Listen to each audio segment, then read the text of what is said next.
So here I am in my C6 Corvette. I've been charging this battery for almost half an hour. Here's the charger. And they say it's the battery, but I don't think it is.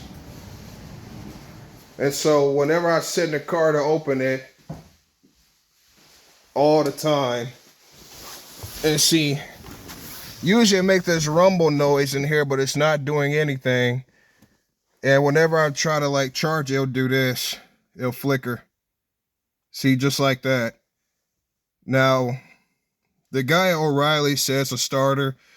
So, I mean, I really can't do nothing else with this car. So, I mean, what else am I supposed to do with this?